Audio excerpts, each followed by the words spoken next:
ये आपको एक पिक्चर नजर आ रही है, इसको जरा गौर से देखें। इस पिक्चर पे आप देख रहे होंगे कि दांतों के ऊपर जो है वो पीले से कुछ पत्थर जमा हुआ है, पीला सा, बहुत भद्दा लग रहा है, जो गंदा लग रहा है। अब ये क्या है? बेसिकली इसको हम कैलकुलस कहते हैं, इसको हम टार्टर कहते हैं, और कुछ लोग इसको प्लाक भी कहते हैं, जो कि गलत है, प्लाक ये नहीं है। लेकिन ये असल में जो है ये क्यों बनता है, इसको किस तरह से हम रिवर्स कर सकते हैं, और क्या हम वो स्टेप्स ले सकते हैं जिनसे ये दोबारा ना बने हमारे मुंह के अंदर, और इसकी जो मेन रीजन है वो क्या है, और क्या एक चीज है जिसको हम फॉलो करके इससे बच सकते हैं। आज हम डिटेल से इसको डिस्कस करेंगे। सबसे पहले तो इसको समझने के लिए हम एक टर्म है वो आपको समझाना चाहेंगे, जिसको हम कहते हैं बायोफिल्म।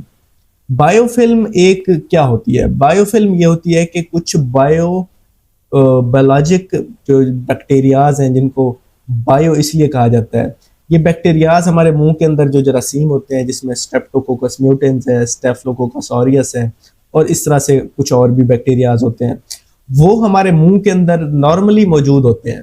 अब उनका काम यह है कि वो शुगर ईटिंग बैक्टीरिया होते हैं। ये जो बैक्टीरिया हैं ये हमारे मुंह के अंदर मौजूद कार्बोहाइड्रेट्स और जो शुगर है वो खाते हैं, और उसके बाद ये अपनी कॉलोनी बनाते हैं। अब कभी आपने नोट किया है, जब इंसानों की आबादी बढ़े या हम अपनी कॉलोनी बनाएं, तो हम किस तरह से कॉलोनी बनाते हैं? हम उस कॉलोनी को प्रोटेक्टेड बनाते हैं ताकि कोई चोर ना आ सके। घर भी बनाते हैं तो उसमें ताकि सुकून से हम रह सकें, सुकून से जो है हम खा सकें, पी सकें, अपनी नस्ल को बढ़ा सकें, हमारी सिक्योरिटी होनी चाहिए। उसके लिए हम घर को भी डिज़ाइन इस तरह से करते हैं कि एक्सटर्नल जो थ्रेट है वो मिनिमम हो, और इस तरह से हम गेटेड सोसाइटीज़ की तरफ शिफ्ट हो जाते हैं। कॉलोनी जितनी बेहतर करते जाएंगे हम, वो उसका मकसद ये होगा कि हमारी सिक्योरिटी बेहतर हो। तो हमारे मुंह के अंदर जब इन्हें खाना मिलना शुरू होता है बैक्टीरिया को, तो ये भी हमारी तरह अपनी कॉलोनी बनाते हैं। अब उस कॉलोनी को साफ जरिए इन्होंने सिक्योर करना है, इन्होंने कॉलोनी को इस तरह से बनाना है कि मिनिमम इनको जो है एक्सटर्नल डैमेज हो सके। अब इनको डैमेज किससे है? इनको डैमेज है हमारे सलाइवा से, भूख से, जो कि इनके लिए as a anti bacterial act करती है और इनको मारती है, डिसरप्ट करती है। इसके अलावा हम ब्रश करते हैं, हम पेस्ट यूज करते हैं, इसके अलावा हम मुंह की सफाई करते हैं, और इसके अलावा जो है हमारा जो इम्यून सिस्टम है, जो कि हमारा ब्लड है, या जो जितने भी हमारी जो सिक्रीशंस हैं बॉडी के अंदर, सलाइवा जिस पहले हमने डिस्कस किया, ये सारी चीज़ें एज ए इम्यून सिस्टम उसके बैक्टीरिया के अगेंस्ट एक्ट करते हैं, और एक हद से ज़्यादा इनकी जो क्वांटिटी है या इनकी जो कॉलोनी है उसको बढ़ने से रोकती है बॉडी, क्योंकि इसको ज़्यादा अगर अमाउंट में या ज़्यादा इनकी कॉलोनी बढ़ जाए तो साफ ज़रा हमारे लिए नुकसानदेह। तो ये बैक्टीरियाज बड़े इंटेलिजेंट होते हैं। ये क्या करते हैं कि ये कॉलोनी बनाते हैं। कॉलोनी की, अब ये किस तरह से बनाते हैं कॉलोनी? के कॉलोनी बनाने के लिए ये अपनी, जिस तरह से हम घरों को स्ट्रॉन्ग बनाते हैं, तो ये इस तरह से एक सिक्रीशन खारिज करते हैं जिसको पॉलीसेक्राइड्स कहते हैं, जिसको डेक्स्ट्रिन भी कहते हैं, बेस्ड होती है पॉलीसेक्राइड पे। और ये एक थिक सी एक सिक्रीशन होती है जो हमारे दांत के साथ अटैच हो जाती है, और इसको हम कहते हैं बायोफिल्म। ये जो आपको वीडियो में नजर आ रही है, फोटो में नजर आ रही है, तो ये एक, इसको हम बायोफिल्म कहते हैं। ये बैक्टीरियल कॉलोनाइजेशन को स्प्रेड करने के लिए वो अपने लिए एक कवरिंग की फिल्म बनाते हैं, जिसको हम बायोफिल्म कहते हैं। इसको प्लाक भी कहते हैं। अच्छा, अब ये बैक्टीरियल जो सिक्रीशन है असल में होती है, जो ये इस तरह से एक कवरिंग बना देती है। ये बात समझने के लिए आपको बहुत ज़रूरी है। अच्छा, इसको अगर हम रियल लाइफ में देखें, अब इंसान से हट के, तो अगर आप नॉर्दर्न एरियाज में विजिट पे जाएं या पत्थर वाली जगह पे जाएं जहाँ पे पत्थर हो और उसके ऊपर पानी गुजरता रहे, तो वो स्लिपरी जगह बन जाती है। कभी आपने नोट किया हो तो उसके ऊपर फंगस ग्रो कर जाती है या एल्जी ग्रो कर जाती है, और वो स्लिपरी सी हो जाती है। वो भी सेम यही बायोफिल्म होती है। बैक्टीरियाज इस तरह से, जहाँ पे उन्हें पानी मिल रहा हो, उन्हें चीज़ें ऑक्सीजन मिल रही हो, उन्हें एक एनवायरनमेंट मिल रहा हो ठंडा और छाँव वाला, तो वो वहां पे भी बायोफिल्म पत्थर के ऊपर भी बना लेते हैं। तो सेम हमारे दांतों की भी स्ट्रक्चर है, तो यहाँ पे भी इसी तरह से ही वो बायोफिल्म बनाते हैं।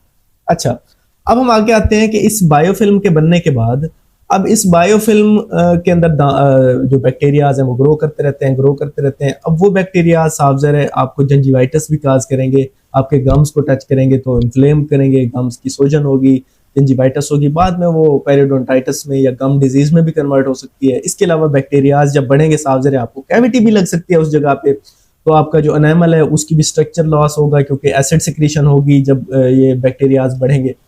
तो ये सारा कुछ ये प्रोसेस चल रहा होगा, आपको कैविटी भी, जिंजिवाइटिस भी, गम डिजीज भी, ये सारा कुछ आपको होने के चांसेस हैं जब ये पेलिकल आपके मुंह के ऊपर खड़ी हुई है। अच्छा, अब लेकिन बैक्टीरियाज यहाँ पे रुक नहीं जाते बायोफिल्म बना के। उन्हें लगता है कि बायोफिल्म को तो हम ब्रश के जरिए डिसरप्ट कर देंगे, और कर भी देते हैं, तो वो इसको मजीद सिक्योर करने के चक्कर में होते हैं। वो इस बायोफिल्म के साथ बायोफिल्म को इस तरह से बनाते हैं कि उस बायोफिल्म के साथ हमारे मुंह के अंदर जो कैल्शियम है वो रिएक्ट करती है और इसको कैलकुलस में कन्वर्ट कर देती है, इसको हार्ड जिस तरह पत्थर होता है उस तरह से एक चीज में कन्वर्ट कर देती है, जिसको हम कहते हैं कैलकुलस या टार्टर, जो आपको पिक्चर में अब नजर आ रहा है। तो ये कैल्सिफिकेशन होती है उस बायोफिल्म की या उस प्लाक की, और बाद में ये कैलकुलस या टार्टर बन जाता है। अब जब ये कैलकुलस बनता है तो ये बहुत ज्यादा जो है हार्ड है। अब इधर हमारा ना तो सलाइवा पहुंच सकता है, ना हमारा ब्रश इसको रिमूव कर सकता है। तो अब बैक्टीरिया को बढ़ने के, ग्रो करने के, बड़ा ही एक प्रोटेक्टेड समझे बिल्कुल ही बम प्रूफ उसकी बिल्डिंग बन जाती है, जिसमें वो सुकून से रहते हैं, अपनी कॉलोनी बनाते हैं और इस तरह से वो ग्रो करते हैं। और आपके जो गम डिजीज है, जो आपकी जिंजिवाइटिस है और सारा कुछ, ये बहुत ज्यादा हद तक बढ़ा देते हैं। अब ये है साइंटिफिक फैक्ट जो मैंने आपसे शेयर किया है कि ये होती क्या है, बनती क्यों है और कैसे बनती है।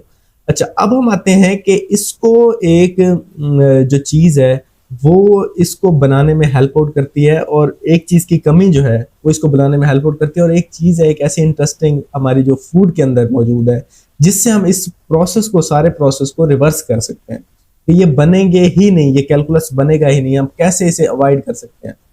अच्छा, देखा ये गया कि जो लोग दरियाओं में या समुद्रों में या जिस तरह से बड़ी बड़ी जो बहरी जहाज हैं या शिप्स हैं, जब ये जाती थी तो इनका वो हिस्सा जो अंडर वाटर होता था, जो पानी के अंदर होता था, उसके ऊपर भी इसी तरह से बायोफिल्म बनती थी। और उस बायोफिल्म बनने के नतीजे में बाद में उसके ऊपर यही इसी तरह से कैलकुलस बनता था, हार्ड शेल्स बन जाते थे। और ये इतनी ज्यादा वेट का हो जाता था कि जो उसका वजन है वो तकरीबन 1/3 बढ़ जाता था शिप का। तो इसलिए ये बड़ी मुश्किल थी, उनका फ्यूल ज़्यादा लगता था, उनकी जो एक फ्लुएंसी थी उसकी जहाज़ की, बहरी जहाज़ की, वो ख़राब हो जाती थी और काफ़ी प्रॉब्लम आ जाते थे। स्मूथ उसकी जो थी वो ड्राइव कह लें नहीं होती थी इतनी अच्छी, तो इसलिए उनको काफ़ी प्रॉब्लम थे। उन्होंने तरह तरह की सफाइयाँ की, पेंट अप्लाई किए, लेकिन ये फिर से ग्रो कराता था। तो उन्होंने सोचा कि कोई ऐसा कुछ किया जाए कि जिसकी वजह से ये इतनी अच्छी से हो कि ये दोबारा ये बने ना, इस तरह का कैलकुलस बिल्कुल इस तरह से हमारे दांतों पे बन जाता है। अच्छा, फिर उन्होंने उनमें से एक बंदे ने 1990 में क्या किया कि पेंट के अंदर मिक्स की चिलीज के पाउडर को, जो मिर्चों का पाउडर है, लाल मिर्च, सब्ज मिर्च, इसके पाउडर को मिक्स किया पेंट के अंदर और पेंट कर दी वो सरफेस जो अंडर वाटर होती है, जो पानी के अंदर होती है और जिसके ऊपर ये कैलकुलस बन रहा था शिप्स के अंदर। तो ये सरप्राइजिंग रिजल्ट था, डिस्कवरी थी कि दोबारा से वो बने नहीं शेल्स।